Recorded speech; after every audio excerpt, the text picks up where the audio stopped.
Hello there. So, recap over season five. If you've been following the series, there's four more on the playlist. They'll be linked at the end. The aim of the save is making Man United great again. Anything between that is a Journeyman save. So what we are defining as making Man United great again is winning them the treble. Yes, it's going to be some task, but it is going to happen on this save. So we stayed at Betis. This was our third season at Betis, Real Betis. Why did we decide to stay at Betis? Well, at the time, Betis were when we took over. We had two seasons. We finished third, and fourth this season. We last season we were the third best team in the division, in a division that was classed as the second best league in the world. So we were pretty high up there in terms of teams in the world. They also offered to pay for the last coaching badge for me to do, which obviously is a thing that I need to get ticked. Funnily enough, we did apply. We wanted to apply for a Newcastle job, but the Newcastle job, they gave it to a caretaker manager and didn't even let us interview. And the same kind of thing happened with Brighton. So we decided to stay. Funnily enough, though, the league dropped down to the third best league in the world rather than and the Italian league stepped up to number two, with the Premier League being number one still. So we were the third best team in the third best league in the end by the time this season starts. Not a terrible place.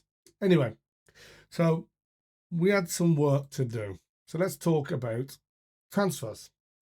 So was there any on here that we got rid of towards the end of the year that are worth noting? Yes, we sold our goalkeeper. Anyone who's been watching, I used to moan like hell about this guy. We signed him for 4.8, sold him for 40 million in the end. So I made a lot of profit on him. Look at the salaries on now. It was just shocking. Completely shit. So we got rid of my man. In that time, we talked about the agreed transfers that were coming back in the season. But just to go over for you guys that weren't here, we brought in a goalkeeper, Mr. Kimura. Lots of very talented young player. We then brought in Brown.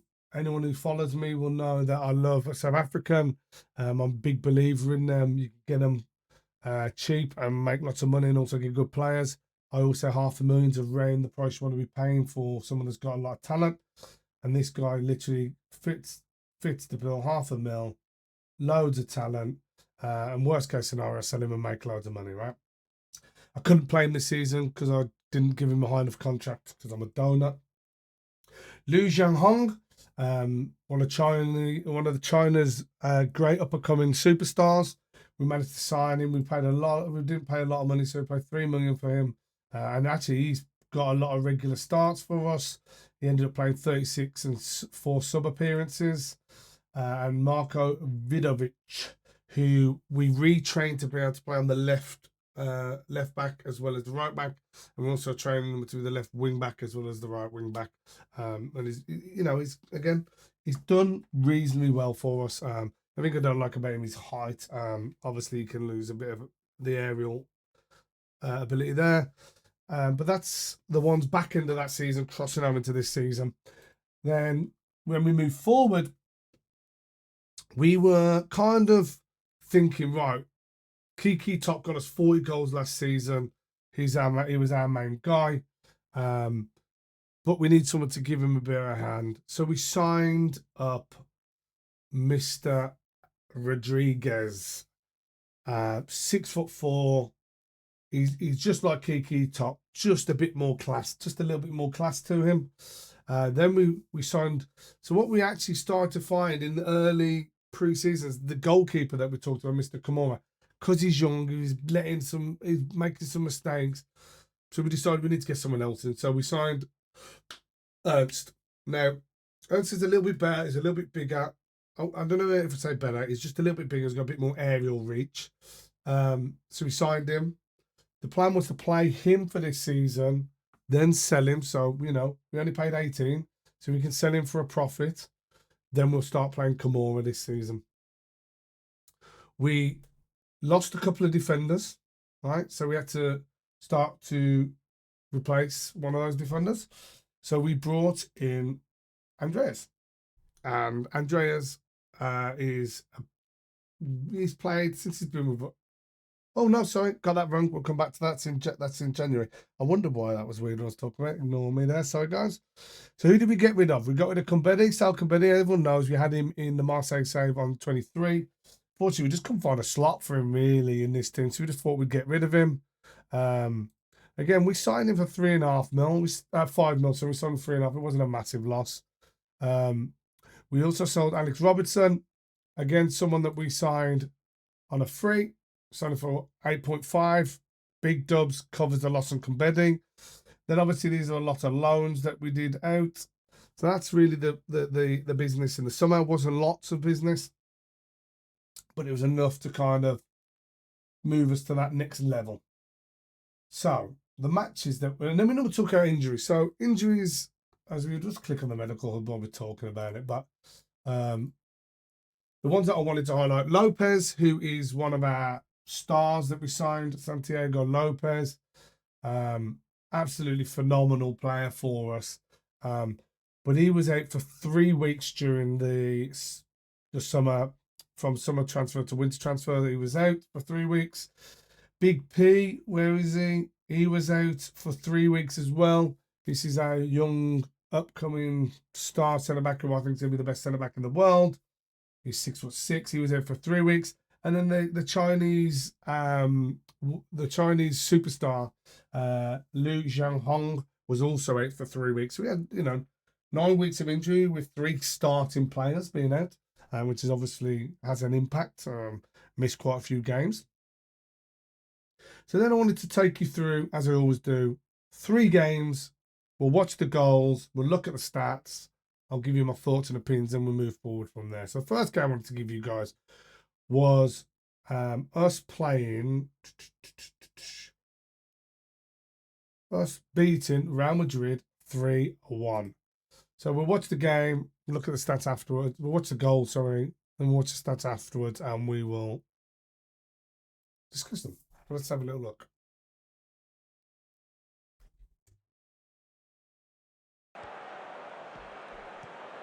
So we go 1-0 down initially to start from a, let's be honest, a very silly mistake. Anyway, second half starts, over the top to Lopez. Lopez, precision finish, absolute class to bring it 1-1. Vidovic, through ball to Lopez. Lopez cuts it back across the goal towards the top, and top slots in. Again, those two link up really well. 2-1. Vidovic, shoulder, Alexander, top, the man at the top of the table. There he is, scoring 2, leading us to beat Real Madrid 3-1. So let's look at the statistics as we do. So they had 13 shots to our 9, but only 3 of their shots on target, and 8 of ours were on target. We had an XG of 1.15, and they had a 1.88. Possession was straight down the middle. They hit the woodwork.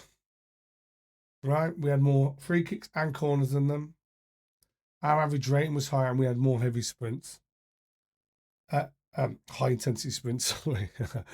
Do I think it's a fair result? Well, I would say, from what I saw, probably the only goal they got was off a mistake of ours. And we were just obviously very clinical. We took better shots. We might have only had 9, but we only didn't have 1 shot that wasn't on target, versus them not having 10 shots on target. They had more shots off target than we had whole game. So I would say we took better quality shots, and they were grasping at straws a little bit. But it's nice to get one over on Madrid. Next game I want to talk about is a Champions League game, and we beat Salzburg, Red Bull Salzburg, 5-0. So let's have a little look at the game like we always do, and then we'll run over the stats. 5-0, remember, this is big scores. So we got Big P, Hong, Rodriguez, we played him out wide here, the top, hangs it in. Missed the goal getter right there. Rodriguez again, Little bit of a shit ball, to be honest. Lopez has a top to Jing Hong. Jing Hong slots it away. This guy doesn't score often. It's nice to see him getting the goal. Zappelli swings it in. Rodriguez, and the beauty of having these 6'4" demigods. Lots of aerial presence. There's Nader. Lopez through to top. And a goal. That Lopez top connection, it was magical. See it happening a lot. There's Nader. There's Jing Hong. Rodriguez, the top. To the back of the net. As always. Top is one clinical mofo. Rounding off his performance with a hat-trick. So, it's interesting. Zappelli had 6 key passes. Torrenti had 4. Rodriguez had 4. Lopez had 3. Let's look at the stats, other stats anyway. So we had 27 shots to their 3. 12 on target to their 0. 12 on target at 27 isn't exactly great, to be honest. But we had an XG of nearly 5. They only just got off 0, to be honest. We hit the woodwork 3 times, and we dominated possession 55 to 45. Maybe dominate is a strong word. We had 15 corners to their 3. Their average rating was 1.0 better than theirs, and we had over double their high intensity sprints. So they did have a place on the 29th minute, but as you can see, we was already up. Oh, we missed a penalty. I didn't see that. Top missed a penalty. Let's not talk about that. I think it's a fair result, really, considering the player off and how many shots we had. And we even missed the penalty, so we should have really been 6-0. Just tough for them. They met us on a good day. We met them on a bad day, and we ran away with it, really. I'm loving the new formation being on display here. We're absolutely getting stuff done. So the next one I wanted to show you was a Celta Vigo 4-2 win to us in La Liga. So again, watch the goals, 4-2, and then we'll chat over the stats, see what people think. Let me know what you guys think. So Fresneda eating that space on the right like he usually does. Lovely cross between 2 men, and we know my man Top's gonna finish that. So that takes us 1-0 up. Here we go. Absolute terrible mistake here by the young Chinese lad, leading to a 1-1. Hutchinson, who actually tried to sell at the moment, Zappelli to Alexander, the Brazilian upstart with an absolute finish. Zappelli from the edge of the box. Brilliant goal there. Zappelli with set piece again. Hutchinson, Illich.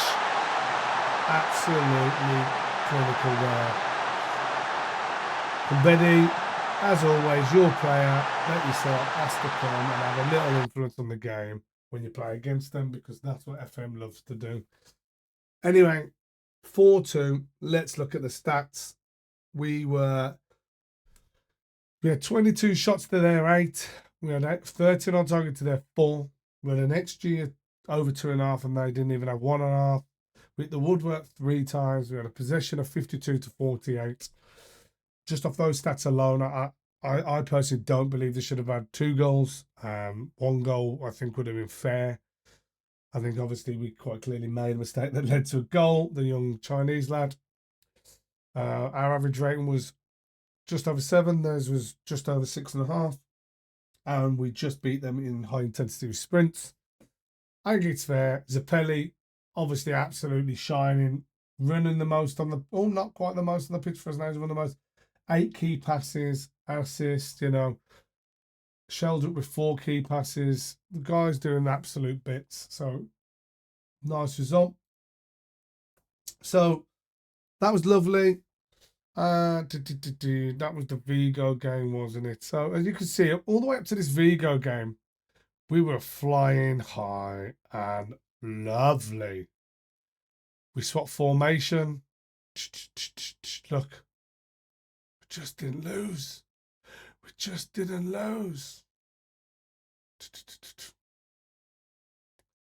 We lost this. We won this. We're meant to play Barcelona back to back. And we're going to talk about transfers. And the 12th of the 1st is a very, important day for this Real Betis team. So let's go to the 12th of the 1st. Kiki Top. Minimum transfer was met by Tottenham and Dortmund. We brought him for 8.5. He had 3 amazing seasons for us. First season, he scored 25 and 38. Second season, he scored 40 and 46. And the season that he left us, he scored 19 and 20. And as you can see, Tottenham, absolute bottle jobs. Brought him as a sub. He scored 1 goal in 3 starts, 12 sub appearances. We lost Kiki Top. And as you can see here,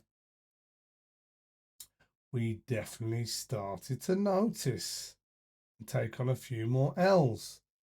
So we sold Kiki Top for 60 million. Tottenham also met Illich's minimum requirement. So we lost Illich, Top, and Woe. So we lost 2 defenders here. And a striker of unparalleled ability to score, unparalleled prowess, so we say. So what did we do about that? Well, we was comfortable because we had Rodriguez coming. We had Rodriguez, so we believe we already had Top's replacement and someone that could go on to that next level. And just interestingly, just a side note, what I remember, guys, is remember these things are just opinions of your coaches. When he was here, they dropped him to 3 stars on both. And now he's gone up to potentially 4 stars. So it's just your coach's opinions. Don't hold them as gospel. Look at the attributes and make your own decisions, right? So anyway, we lost 2 centre-backs. And we was a little bit worried because we know we're going to have to play Rodriguez as a striker. Means we lost a bit of depth within the inverted winger, inverted forward role that we play. So we signed Andreas as our first centre-back kind of replacement for Illich. He's an inch smaller. He's done a great job, to be honest with you. He's played 21 games. You know, an average rating of 7. Pretty good for a 20-year-old. And he again, I know you guys love that. He's a wonder kid. So obviously brilliant. How much did we pay for him? I can't remember. 11 million. I could have just looked there. And he's from Milan, so obviously he's probably going to be quality. We also went on and signed Bernard Nartley. Now, hear me out. He was cheap. We signed him. In my theory is we'll line him out to a couple of teams and then sell him for a bit of profit. We also signed another Alan Rodriguez. Now we needed a player that could play the box-to-box role in our midfield, but also play the deep line playmaker role. And that's a really hard find. But we found our man. And I believe Alan can play that box-to-box role. Where is it? He could definitely play that box-to-box role, right? Oh, God. He can definitely play that box-to-box role. Let's just get that up. He can definitely play that. Might not be the most adept at it, but he can definitely do it. And he can also play the deep line playmaker role. So he was unique for us, and that's why we brought him. We brought him for 4.5 million. And to be fair to him, he's only had 2 starts. He scored a goal. He's been okay for us, and that goal was in his debut, which was lovely. We signed a guy called Franco Masituionu. I think that's what we ended up with the pronunciation. Sorry for killing it. Anyway, an Argentine. We're playing him off the right. We signed him because we needed a bit of a set piece wizard, so he takes our free kicks for us. And you know what? He's been pretty good for us. He did fall off towards the end, but he started strong and fell off. put it down to age. Hopefully, as he'll get older, he'll develop a bit more. And then the last one we signed, I'm going to propose Guru. Whether that's correctly or not, I apologise. We signed him as a substitute player, just to come off the bench or, give Rodriguez a breather if needed. We got him for 12 million. He's worth 11, top end at the moment. So that were our signings and sales. I'm not going to talk about some of the guys we loaned out. We'll talk about that towards the end. So injuries.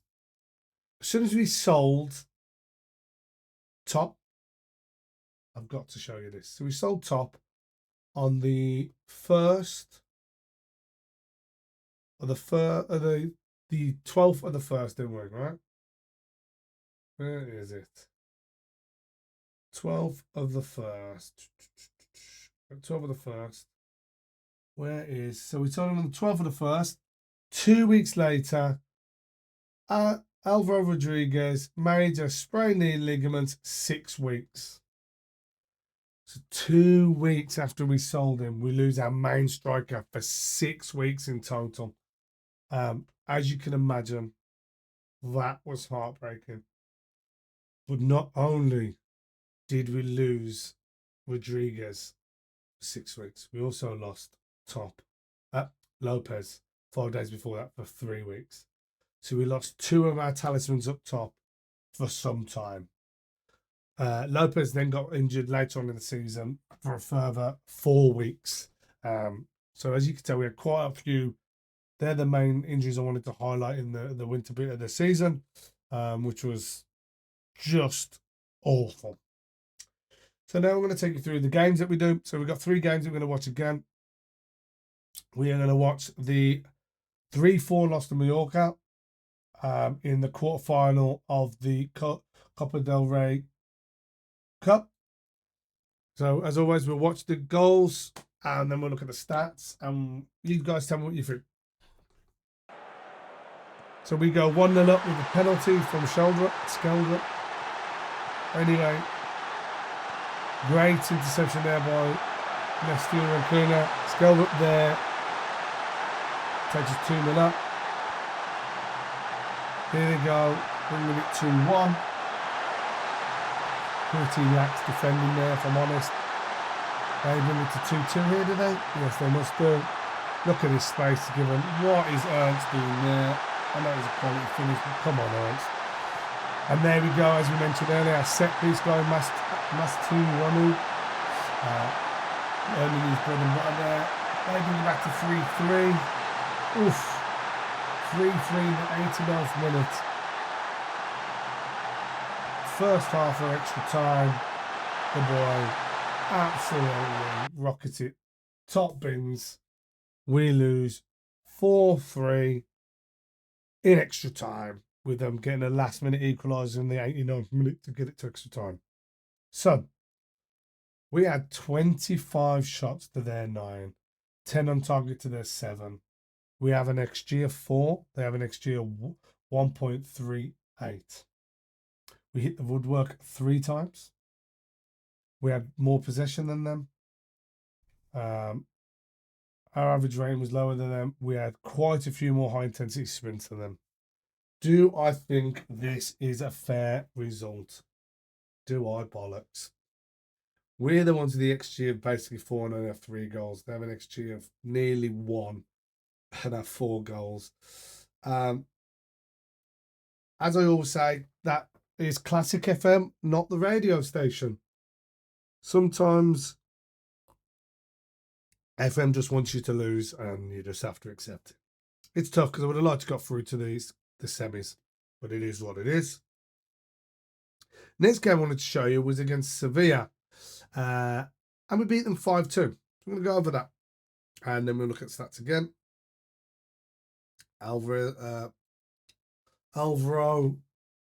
Rodriguez was the main man here, I believe. So Vidovic feeding the ball. Oh, this was a lovely bit of football. Actually, I remember that goal. Really, really nice. Good quality there. What was that mistake? So you can see goalkeepers in this game keep making lots of mistakes on those. Ernst is out this year anyway.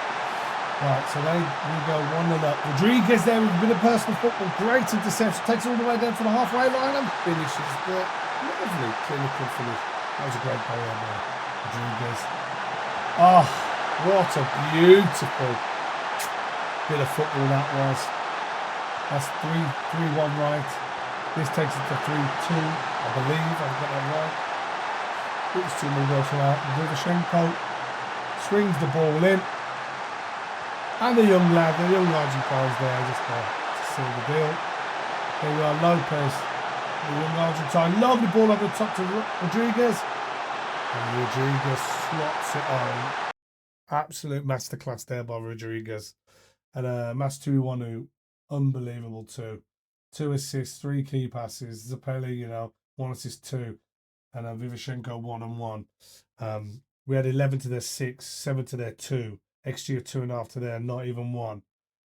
They hit the woodwork. We beat them in possession. Average rating obviously better, and we just beat them high intensity sprints. I think the score's fair, in my opinion. I'm not sure they should have had 2, and maybe we shouldn't have had 5. But if the game was 3-0, I would have thought that was fair, and that's essentially what it is. So I think it's an okay result. Bit annoying we let 2 in, but it is what it is. The last game I wanted to share with you guys is... Oh, also, just as a bit of a fun fact, by the way, in this Celta Vigo game that we shared, and I'm just jumping back a little bit, that was Kiki Top's last ever goal for the club. So I want to share the Grenada game, which was 3-0 to us. Last game, but 1 from the season. And let's see how it goes. 3-0. 3-0. Zapelli, Gavs Lopez, Zapelli, lovely finish there. Good pass there by Andreas, to be honest. Lopez again, get the ball out wide to Rodri. Rodri getting the ball back. Oh, I didn't realise that was an interception there. But great read by Rodriguez to intercept that head down to the goalie. Lopez gets the ball in the 50-50, pulls it back to Rodriguez, and Rodriguez hammers it in the roof of the mouth. 3-0. Unbelievable, really. 17-3, 10-1, XG 2 to not even a third. Hit the woodwork once.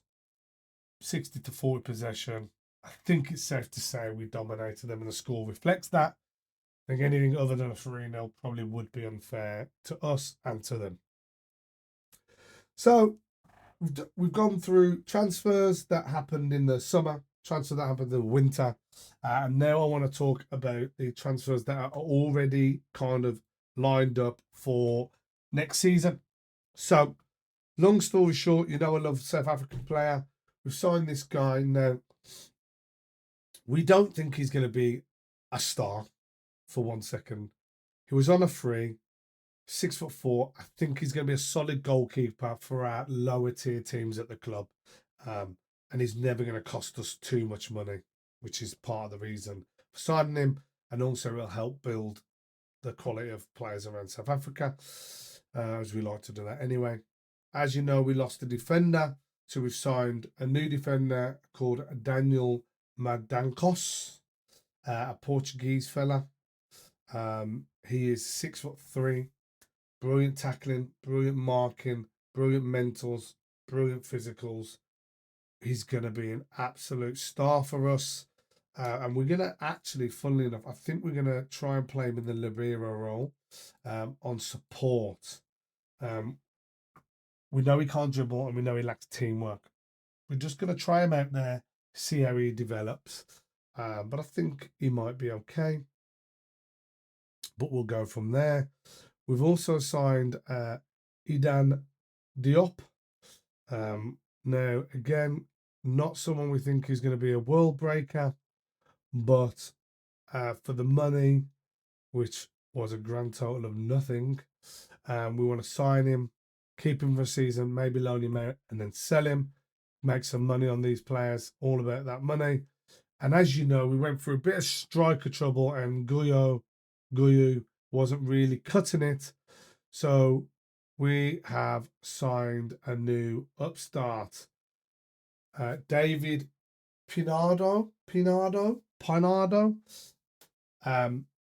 Absolute quality, next level elite movement, mental's brilliance, composure hopefully will get better, and finishing of an absolute demigod. We're hoping this guy, what we're thinking is we might try and run a two up front strike, two up top, which we haven't done for a very long time, because I think having him running off Rodriguez will just be brutal for any team facing it. But we'll see how that goes. On the way out, we have sold Coco, who was actually a real good player for us in the early transition of taking over Betis. The other guys don't really matter to mention. What I did want to kind of talk about as well this time was players we're trying to develop. So we've talked about a lot of the players that we signed.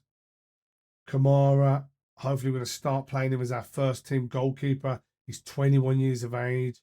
We'll see if we can fit him in the squad is the problem, because he's classed as a foreigner, being an Australian.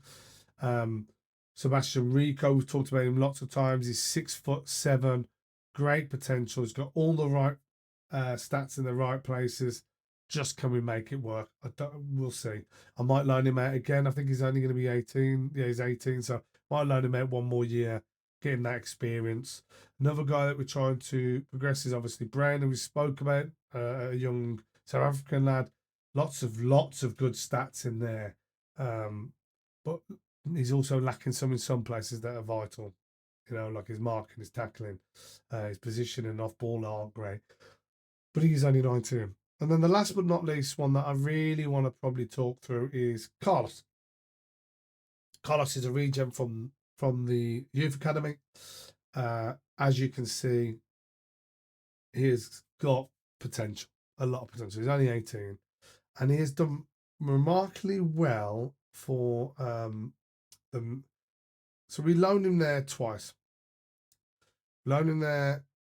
First time he's played 20, scored 2, got no assists. Then we brought him back. We loaned him back, and he got 6 goals, 4 assists. So for whatever reason, when he went back there, he was a bit more spurred on. Probably the targets we set him about, if he performs well enough, we will allow him to be a fringe player. So that's that. They're the players we want to move on. We have one more player that we're trying to sign, which is, and let me show you him because I'm not going to try and pronounce it. It's this Marco Teixeira, a Portuguese Venezuelan. He was the guy we wanted to sign, but we actually forgot about him and ended up signing Madankos, which isn't a problem. Madankos is a great player. This is the next sign we want to sign for our back. It means we'll have a 6'5" and a 6'6" centre back either side of probably Madankos in the middle and Libero, sorry. Which just gives us a lot of height. I like height on my teams. So, what's next? So, we aim is to get to United, isn't it? We're not quite there, obviously. So, what's next? We have currently got interviews with Juve. So, Juventus want to interview us, and Atletico Madrid want to interview us. So, reasons why we go for their roles is worldwide clubs, whereas we are still continental. Now, I will hate the move because it's one more move. Now, when we first applied for the Atletico Madrid, the Man United manager was the favourite for the role. At the moment, it doesn't look like he's going for it anymore. So we were kind of hoping that the Man United manager, sorry, wrong button, would take the Atletico Madrid job, and then we would sweep in and take the Man United job. But what's happened in the meantime is Jurgen Klopp has got the sack from Liverpool, and now he's the favourite for both jobs. Now I'm going to go in for both jobs, and I think what the play is here, I'm hoping I don't get one of Klopp gets one of these jobs. The manager for Man United gets the other job. I then apply for the United job and get the United job, and we can begin the build of getting United to the treble. If that doesn't happen and I get offered either Juve or the Atletico job, I'm going to do some thinking, because taking the Atletico job, as they haven't finished above me since I've been in the league, but they're a bigger club, means I'll be able to track better players, probably be able to win things a bit easier, stuff like that. And then obviously going back to Italy, that's kind of interesting, isn't it? The Salernitana job is back available. What would you do, guys? Comment below. What would you do? Would you hold out for the United job in the hopes that the manager goes to Juve or Atletico? Would you take the Atletico job and stay in Spain because you're a bigger club, even though you've been performing well the last few years and change the performance? Would you return back to Italy for Juventus and try and make them great again? Or would you return to your old club, Salernitana? Comment below which one you would do. And if you want us to come and see which one I end up doing, keep following the playlist or come and join us over in the stream.